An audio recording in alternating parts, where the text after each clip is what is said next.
Welcome to the podcast designed to fuel your success in selling technology solutions. I'm your host, Josh Lopresto, SVP of Sales Engineering at Teleris, and this is Next Level Biz Tech. Everybody, welcome back. We are back on with business blueprints, lessons from leaders. Today on actually one of the original guests of the podcast, episode 3, if you go back to 2022, Mr. Jerry Goldman, President and CEO of Select. Jerry, welcome on, man. Thanks for having me, Josh. And the podcast is still rolling, even though I was early on, so I'm impressed. I think you might be the reason where people listen Oh to it. no. Oh, okay. Yeah, I love the Presto guy. He's not that bad. All right, we'll get Jerry on. I'll listen. Yes, I hear you. Lots of good stuff to get into, Jerry. So let's start this off with a little bit more about your personal journey, kind of what led you into this space, any twists, anything crazy along the way. Sure. So I probably have one of the most unique journeys, I'd say. I didn't go to college, and didn't have any real managerial experience or entrepreneur experience at all. I was an EMT running 911 calls on an ambulance when I decided that, I think I want to do something different. A funny story, I'll date myself a little. This is quite a while back, but back in the day, I went to a Barnes and Noble bookstore to figure out what I wanted to do for a career. And I went on a Sunday and I got the Sunday newspapers from like 10 major cities when I used to do that because there was still dial-up internet. And so you can kind of get an idea of how old I am. But I went there and I started looking up like just job fairs or job openings and what looked interesting. I decided that I wanted to go into learn more about sales. So I thought, okay, well, what can I do in sales? So went through a whole bunch of different options, and I saw that there was a job fair in San Diego, California. And one of the companies there was hiring for a major account executive to sell cell phones to the county and the San Diego Padres and all the big local government out there. And I thought, I'm going to do that. So I got on a plane from Northern California. I flew out to Southern California. I'd never been to a job fair. Bought myself a suit and went out there and landed and went to the fair. And I had no idea there'd be thousands of people there. And you're really they run you through like, you get 5-minute interviews. So I grabbed my resume with my EMT at the very top of it. And I sit down in front of the hiring manager. It was Dave Zimkin, real nice guy. And he said, so what are you applying for? And I told him, and he looked at my resume and he goes, this is a sales job, right? This is like a major accounts role. I said, yeah, no, I understand. He said, well, you're not qualified. It requires a college degree. It requires 2 years of sales experience, and you work on an ambulance, right? I said, yeah. So I talked to him for 10 minutes, and in 10 minutes, he said, I really like you. I can't hire you. I said, well, who can? And he said, well, our VP of sales is back at our corporate. He's the only one who can make a decision like that. I said, great. I said, what's his name? And he told me, he said, I'm going to drive over there. And he said, well, hang on. So, we don't do business that way. I said, I flew here on my own dime to sit down in front of you, Dave.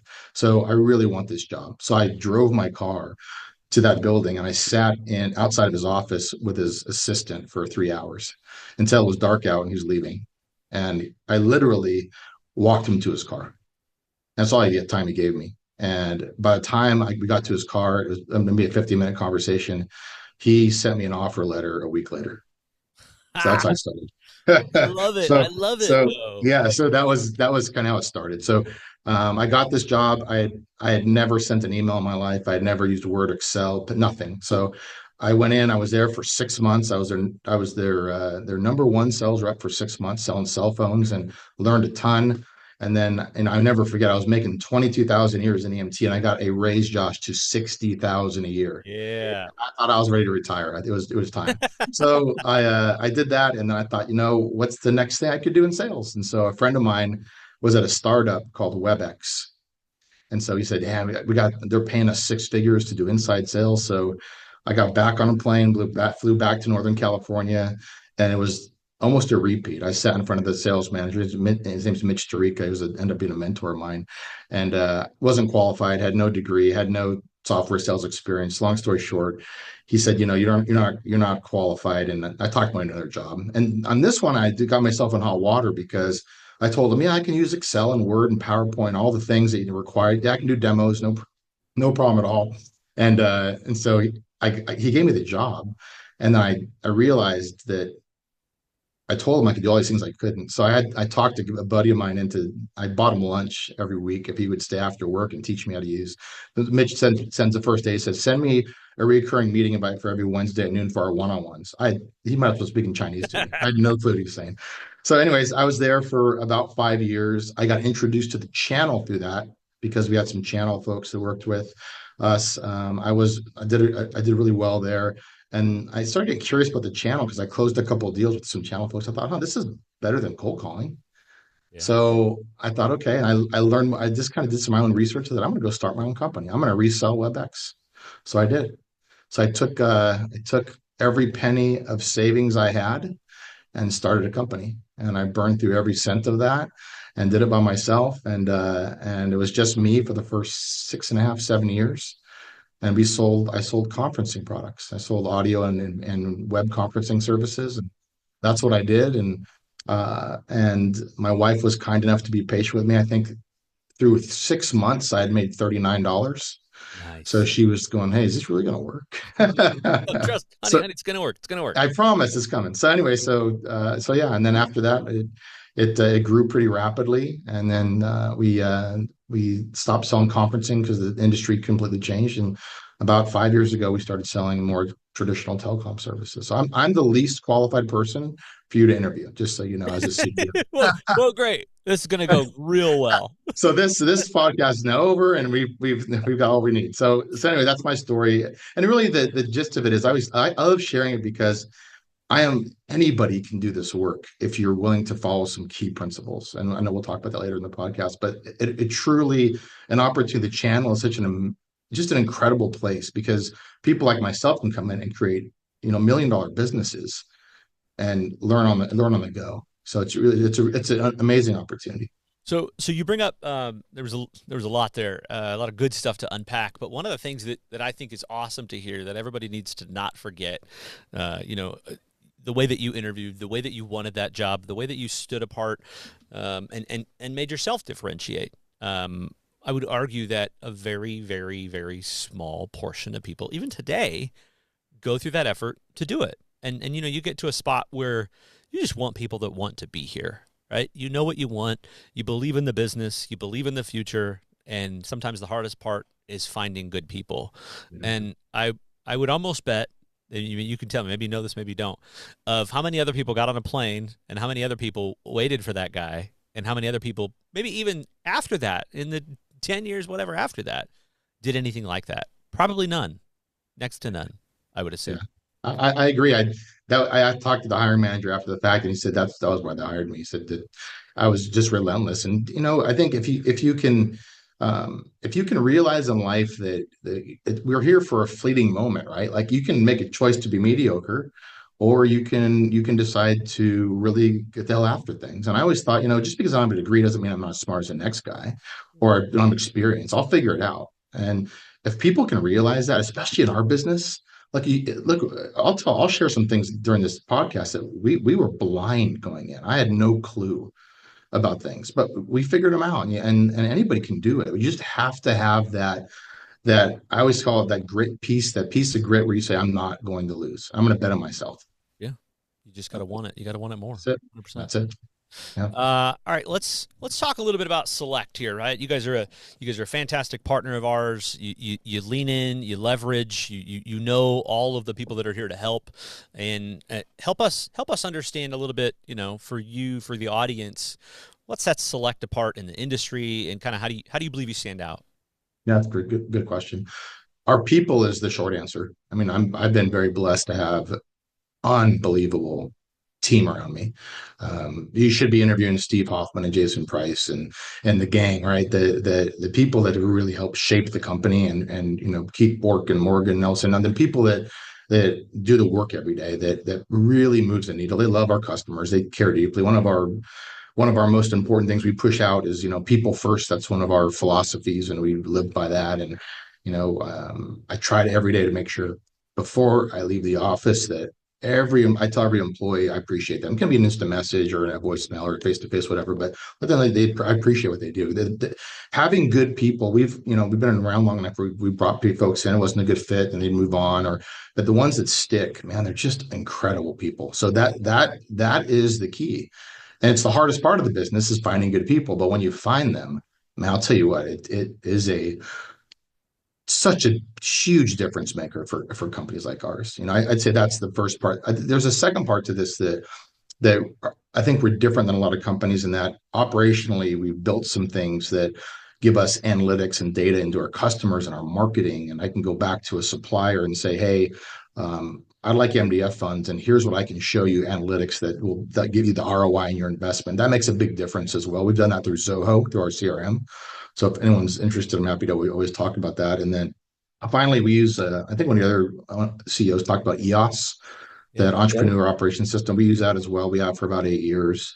It helps align our company to its complete transparency. You can see our financial goals for the next 3, 5, and 10 years, our short-term goals, our long-term goals. Everybody's brought in every other week because my team's completely dispersed all over the US. So we have a lot of people everywhere, but it enables us to communicate really clearly and address issues that kind of get swept under the rug sometimes. But I would say it's a winded answer to your question about what makes us a little bit different. I think those three things are what makes us different. It's good. Love it. All right, let's shift into philosophies. So, leadership philosophies, some of the core principles that define your leadership style, and how do you feel those have helped shape the growth and culture? Yeah. So the big one for me is connecting to my team and understanding them as individuals. I think everybody. You manage a large group of people too, and everybody's a little different. And if you can understand and discover where people's strengths are and lean into those. I can't treat every sales rep exactly the same. They have very different skill sets, different views, different strengths. They're all successful, but man, they're different, Josh. Some are great at selling SMB and making 50 calls a day. Others are more strategic and say, I want to go after upmarket a little bit. Or I have one that's great in healthcare and he crushes it there, and others that sell in finance, or some that are more introverted and I have to talk to them differently. But if you can understand your people and make them feel, like I said earlier, appreciated, I think that's a great starting point. I think when you don't do that, people don't feel heard, Yeah. and sometimes you can lose really good people by not acknowledging and recognizing what their strengths are and then managing to those. Because with that said, once I understand their strengths, that's the first step. But then how can I challenge them? How can I try to make them better? And it has to become from a place of being selfless. So you have to say, okay, if can I make them better, not for the company, but for themselves? Can I help this rep make an extra 30% in income this year? That's on me to figure out, right? And so to challenge, here's a good example. I have a rep that's been with me for 15 years. He's a top performer. This guy's 150% every year. 2 years ago, I said, hey, let's get you to 200% because I know you want to take the next step income wise. I have some ideas. And last year he did it. And so you look at ways to help them along the way. I think if you can be selfless though, and really, really care about the people, it makes a huge difference. We do things like, so every birthday they get a gift card, but so do their kids. So we send gift cards to their kids too. I don't care how old they are. It could be 25. We do them to everybody. So that makes them feel appreciated, right? And makes them know that we're not just here for a transaction between, a company and an employee. And then just making sure people are included. Like when we evaluate new suppliers, I don't do that. I'm not the smartest guy in the room, but I have some people that are really good. And I'll call your team and I'll grab my team and I'll say, hey, what do you guys think about? We need to find somebody new for contacts. We got to learn about AI, or we got to learn about co-location. Where do we go? Who do we talk to? So I think if you truly care about people and have an open mind around accepting the fact that you can't have all the answers yourself as a CEO, you need great people around you. If you can do those things, I think it makes all the difference in the world. Any mentors along the way for you that have played a part? I've had some amazing mentors. A couple through Talaris, actually. Dan Foster's been an amazing mentor. Very humbling experience for me. I bring my financials to Dan every year, usually a couple times a year, and he rips through them and reminds me that I'm not a finance major. But it's great because they'll go through and say, here's some areas you can be better. Here's some areas that you're doing great. Here's some areas I haven't thought about yet. But to be humble and go to people like Dan, it's an absolute blessing. Adam and I are close, and I'll call Adam off the cuff and say, how do I handle this vendor situation, or how do I handle employee situation? There are people who, like I said earlier, they care about. I feel like they care about me as a person. So it's the advice is well received and appreciated, and it makes a big difference. As I mentioned earlier, and when I worked at WebEx, a guy named Mitch Tariq, I worked for him, and it was really funny. My cubicle was outside of his office, so he didn't know, but I could hear all the conversations pretty clearly. So as he navigated through, and he was a newer manager when I was there because it was a startup, but I will listen to him for years how he navigated hard situations. I never forget he had to let go of a sales rep who'd been there a long time, like one of the first, like one of the real successful ones, just wasn't performing. And man, he was torn up, Josh, just emotional and really upset that he had to do it. And I remember watching him go through that process. That's such a wonderful quality because you care. And even though it wasn't what the rep wanted to hear, the separation was still a really healthy one. And the rep walked out like, okay, he's right. And I can't do anything about it. But watching situations like that, Mitch never really knew I was listening. I talked about this on LinkedIn. I was interviewed once about this, and but man, what an impact it had on me to just hear how he hired, interviewed, and fired people sometimes. So it was just really interesting. Yeah. Taught you, but didn't know he was even teaching you. Yes, yes, it was I really like that. very interesting to That's hear. awesome. Yeah. All right, let's talk about the hard challenges. Speaking of some of that challenges, so maybe a challenge that you faced, and what innovative or what strategies did you figure out to overcome it? I got a good one for you. So we started the company. We sold audio and web conferencing products, and I did that for the first, I think, I want to say 8 or 9 years. And we quickly realized once UC came out, once people were buying UCAS, that the stuff we were selling was already included with these UCAS licenses. So I kind of saw the writing on the wall that hey, we're in trouble. And we built a really, really profitable company at that point. And so I went to a couple of my employees and said, we're not going to sell conferencing anymore. We can't. It's going to go away. And they were like, "Whoa, wait a minute. What are we doing then?" And so, are you thinking like solar? Are you thinking like roofing? What are we going to do? So I had one of my team members do some research, and we thought, okay, UCAS was a fit, but we had to pivot completely from selling conferencing service and learn about network and SD-WAN and learn what the hell cloud meant and learn about back then it wasn't really a very very prevalent contact center and co-location and cybersecurity. We knew nothing. It's so bad that I remember looking up definitions of terms I heard online because I had no idea, but we were going to sell it, so we made a complete pivot about 5.5 years ago is when we actually finished it and stopped selling conferencing altogether. And that first year, I'll tell you right now, talk about pretending.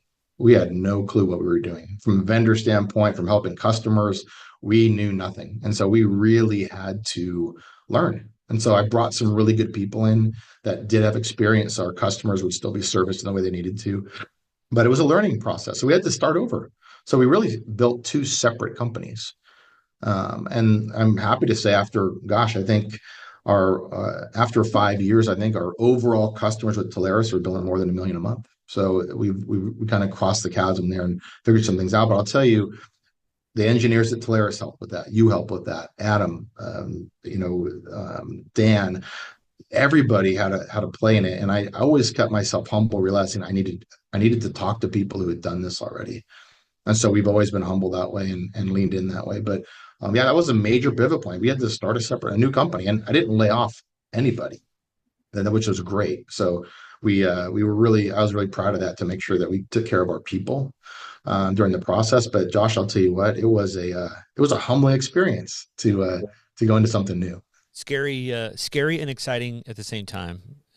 That's the best way to describe it. Actually, I woke up many nights going, "What am I doing?" Yeah. Yeah, yeah. It goes into this idea of innovation. I mean, how do we you have this innovation that's happening, and you take the Moore's law thought we always think about, and how do we help our teams be successful selling the things that they need to sell to the end customers, but also pay attention to innovation because to your point, if we don't pay attention to innovation at all, then all of a sudden nobody wants to buy the things that we're trying to sell. And I think and we're now going down this road with AI and all the productization around that and 7,500 new Yeah. products coming into the market every day and paying attention to that. How do you take that balance of, I guess, here's what we've done, here's how we've adapted, here's some of the struggles, keep doing the things that we need to do, but also pay attention to innovation. How do you blend those two together? So critical because our industry does change so quickly, right? With AI 10 years ago, no one knew what it was in our space for the most part. We attack this as a team. So what I encourage and I really push my team for is I want you at events. I want you at channel partners. I want you going to talk to suppliers. I want you asking questions of engineers. I want you asking questions of other executives, other salespeople. What's coming? Because if we live in our bubble and I'm really good at selling X, Y, and Z, that's all I'm going to do. And you put your head in the sand, you're in big trouble, like you alluded to, right? So we really push our team. I challenge myself to go out and learn something new, talk to new suppliers. AI is baked into contact center. Great. What else is it going to be baked into? What other opportunities present themselves? How are things changing? How about the marketing we're doing? What's changing there? Right? We've made major pivots in our marketing, and we're pretty good at lead gen, but we're not doing the same things we were 5 years ago because the opportunities have changed. So it's not just the vendors, it's not just the products, it's the tools we use every day. You've got to be evolving, and you've got to go to things like we go to Zoho is our CRM that we manage our company through. We go to their event every year to say, okay, what can we learn? So I think if you're a lifelong learner and you make it a priority to be proactive to go learn. That can be reading. Jason Price runs our operations. He watches more podcasts than anyone on the planet Earth, and he's constantly learning. He'll come to me and say, "Did you know? Have you thought about her?" And it's so important for us because he's an innovator. He's that guy that says, "I want to learn more things." You have to have those people, and I think if you, as a leader, if you put yourself in a situation where you're in a bubble just alone trying to figure it out, you're in big trouble. You need a team of people to help. Good. All right, so let's think about for the other partners listening here, right? We might have somebody that's a one-person shop, we might have a 100-person shop, and kind of everything in between.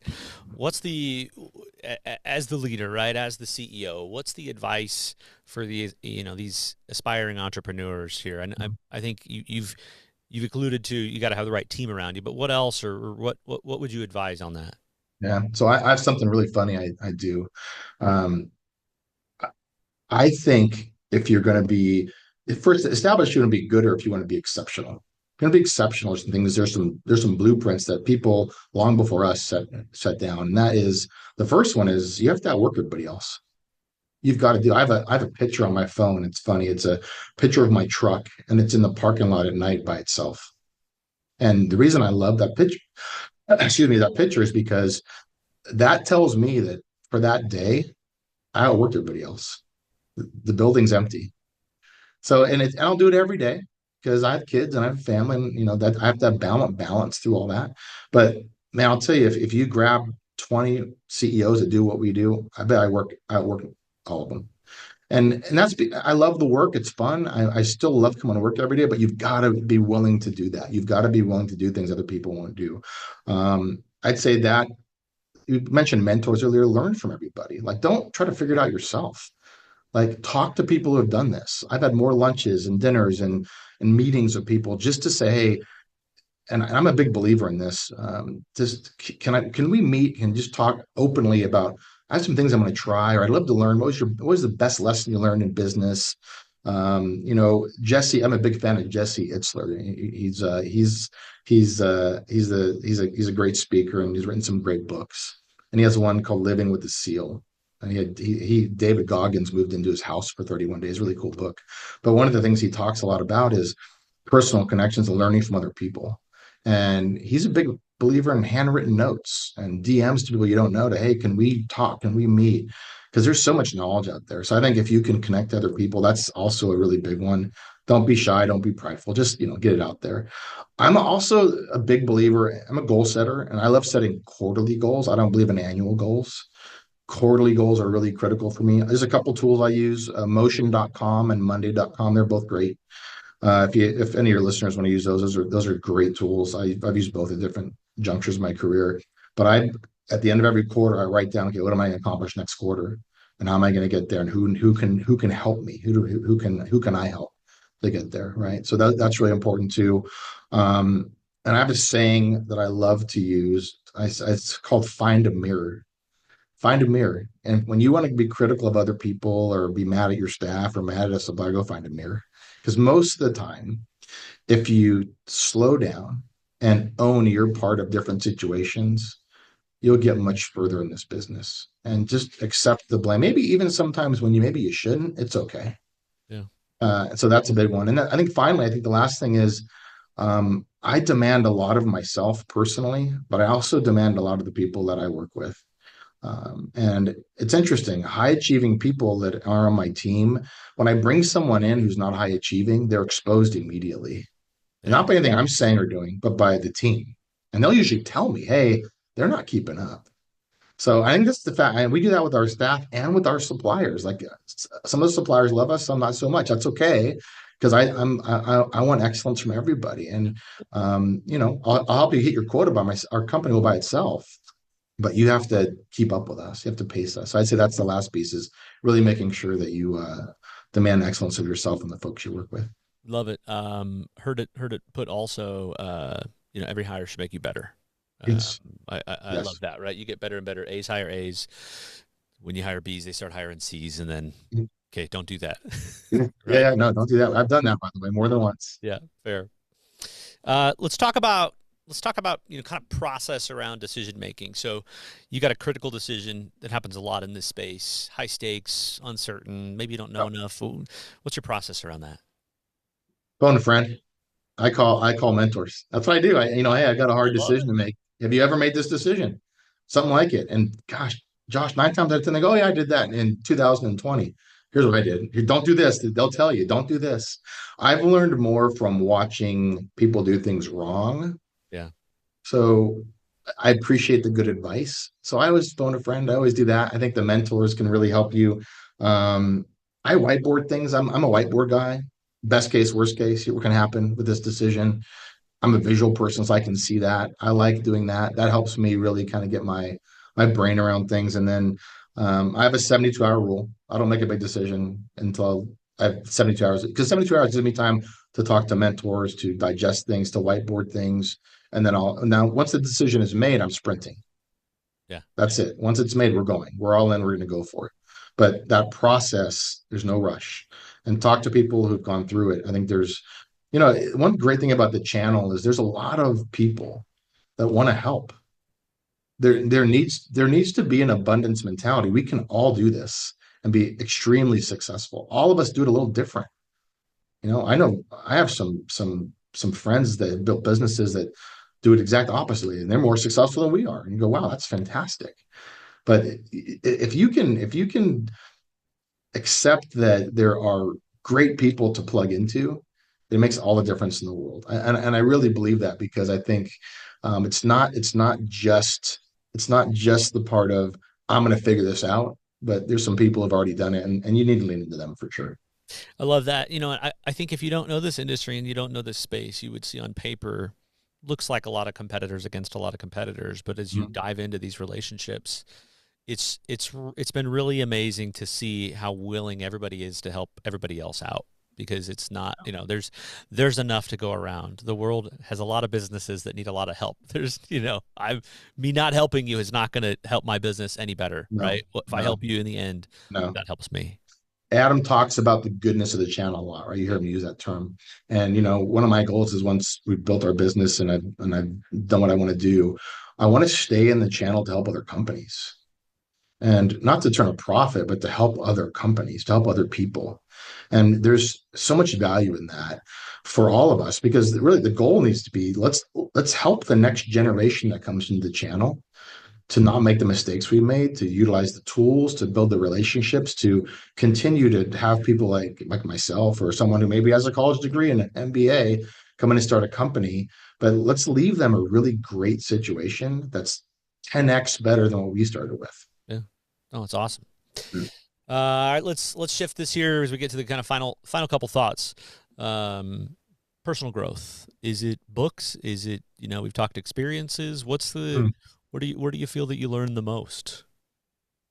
I'd say events, books, and my peers, those three. So I've gone to events like EntreLeadership or World Business Forum out in New York just to hear from successful entrepreneurs. Their stories are always motivating and insightful.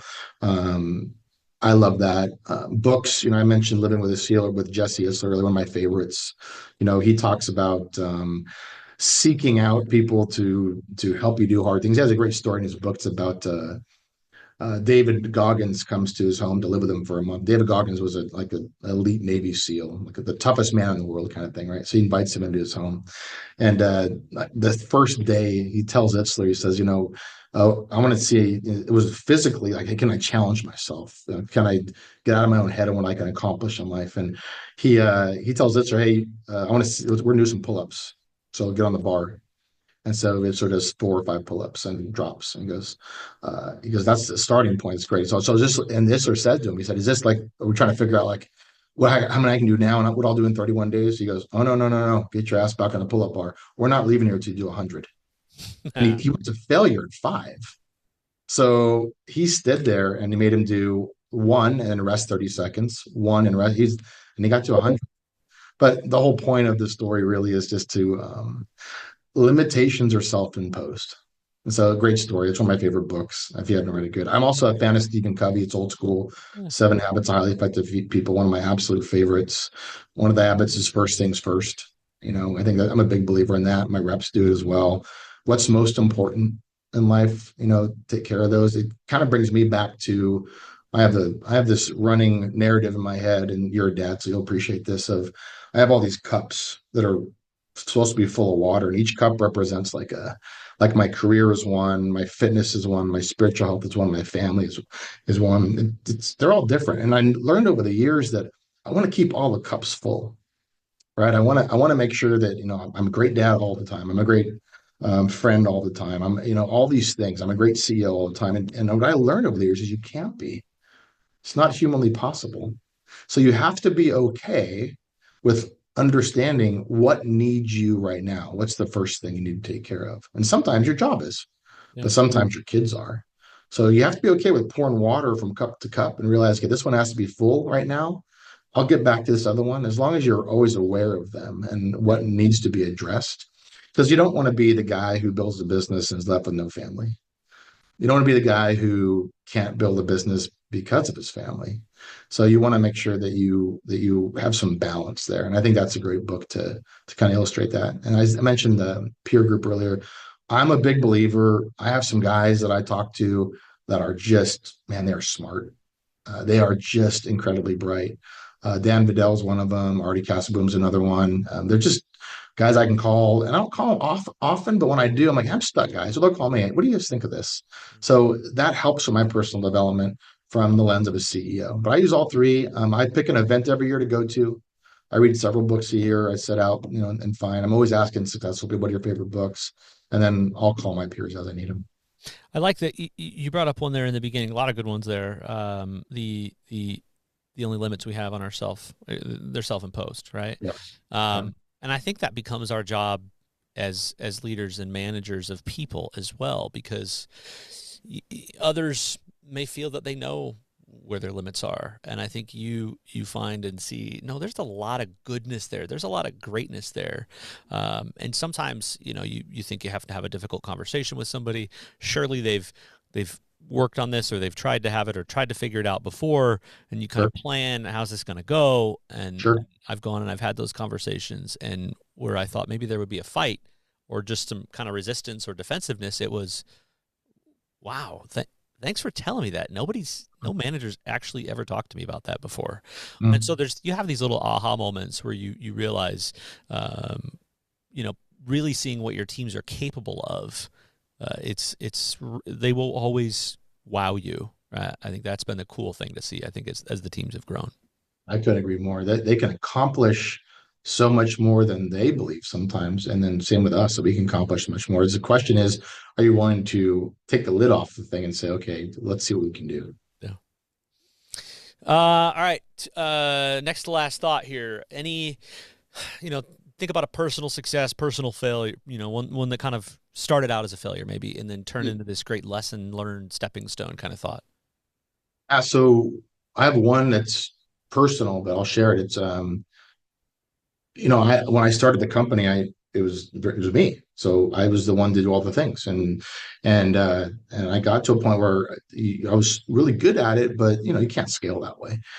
So I really learned to I had a couple employees, a few people that I really liked, and I was early on.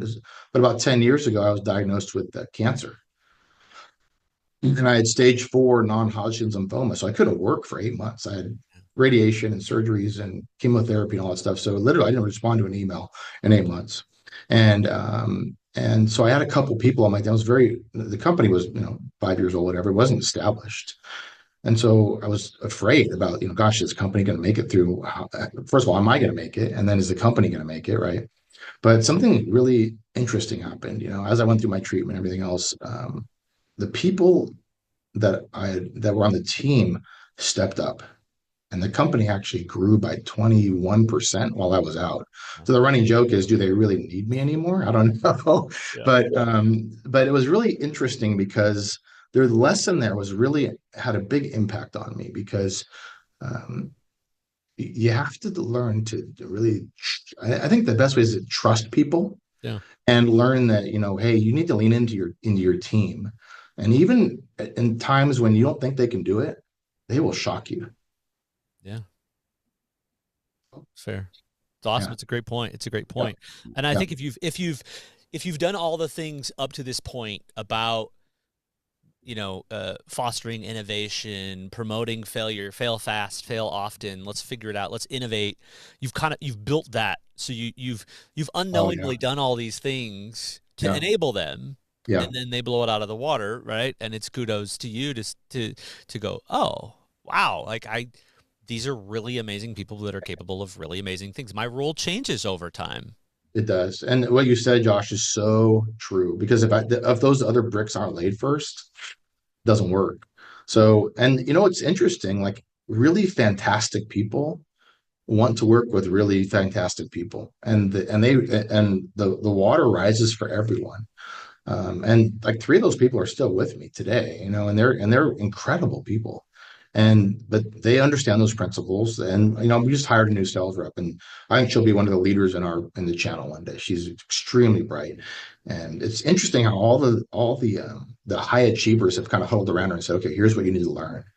And we can already see her like in a few weeks, just already like growing, and those principles are in play. But what you talked about during the podcast and the pieces of this, you've got to get those in stone first. Because I'll tell you, if you bring the people in before the rest is built, you're going to fail.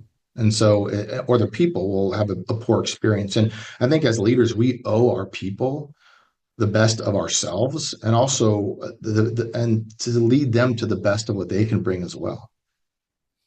Love it. All right. Final thought, Jerry. All right. So let's call this fast forward looking back. So we're 10 years plus, oh, I don't know, 10, 15, whatever. Yeah. We're out there. All right. You look back at the impact that you've made either in the industry as the founder, however you want to frame it up. Mm. What do you want that to be? I would say this: it's not about me at all. It's how many people can we help, right? That's the most important part of this, I'd say, is that can you help your team? Can you help your people be the best they can be? I think we owe it to this industry, to the channel, to leave it better than we found it, and part of that's going to be investing time mentoring other people that are coming into it. I try to do that now, and to answer your question, 10 years from now, I envision myself doing that full time, like to tell people, hey, this is an amazing opportunity. I mean, I don't think there's a better time to build a business than right now. in the channel. There's not a better time. Anybody listening, thinking about it, jump, do it.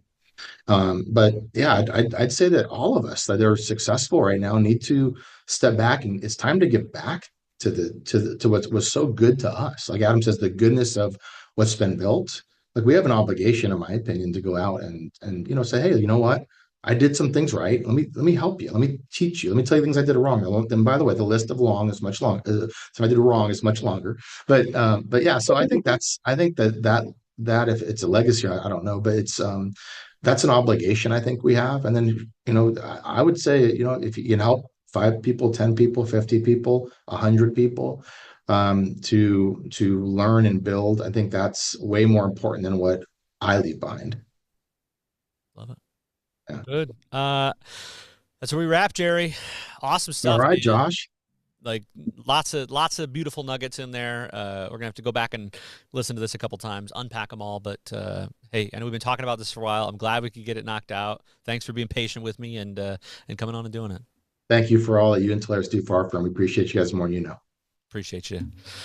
All right, everybody, that wraps us up for today. I'm your host, Josh Lopresto, SVP of Sales Engineering, Jerry Goldman, President and CEO of Select. This has been Business Blueprints, Lessons from Leaders. Until next time. Next Level BizTech has been a production of Tolaris Studio 19. Please visit Tolaris.com for more information.